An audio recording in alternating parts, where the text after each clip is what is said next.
question. I've come to terms with like how food is global, but like this, cultural appropriation with different cultures or different people making different cultures food and stuff like that. And I mean, it seems like you've come to, it's just like food is food. And if you can do it right or like do it true to the culture, does it matter who makes it? Well, he worked for me. So it was like an extension. Yeah. So it was an extension. I can't make 100% of the dishes coming out of my kitchen. So 100%. Like he was always respectful, always had just really great intent, extreme curiosity towards the food. He never felt like, oh, I invented. That's the difference. Anyone can make the food. And I do think food is more than just food, but don't pretend like you invented it. Like that's the thing. Like, oh, there's this great, was it You and Me, My Air? She did this really funny 20-second reel pretending to be a blogger making like spaghetti. He's like, oh, this is spaghetti.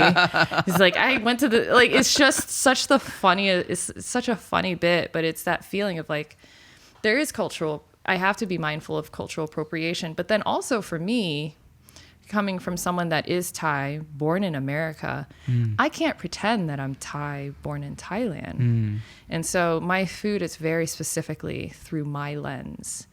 And then I get people saying like, well, that's not authentic enough. And I'm like, well, it's always gonna be someone. I was like, but what does authenticity mean in this context? And then also the funniest thing is no Thai restaurant catering to Thai locals put the word authentic in their storefront. Yeah. So when you put the word authentic, that's actually tourist facing. So isn't that the irony in all that? It's like very,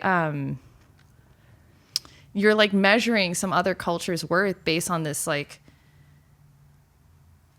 ancient's not the word, but outdated measure, and who declared it and why did they declare that? Like, so when people be like, your food's not authentic, and I'm like, how so? And who are you? Like, I can make something with apples because apples are great and they're local, but is it still with fish sauce? It's still balanced. It's still hitting the heat.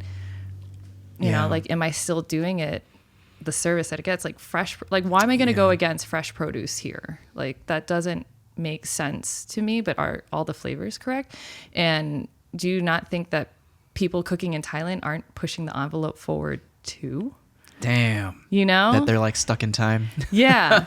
So it's like, one of my favorite reviews was, the food's not street foodie enough. Oh. What?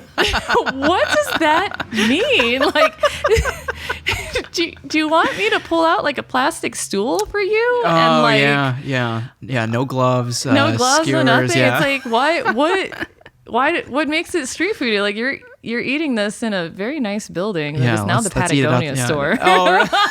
It's now the Patagonia store in Fulton Market. Not street foodie enough. It's like, what do you want me to do here? Wow. So it's like, who measures that? Like, it's always someone. Most of the time, it's someone not of that culture declaring that this isn't authentic enough, and then also. Yeah, like even when it is the most authentic, it's like, well, we're just recreating something that already. Well, despite being born in America, you spent your summers in Thailand. Yeah. Tell me a little bit about that.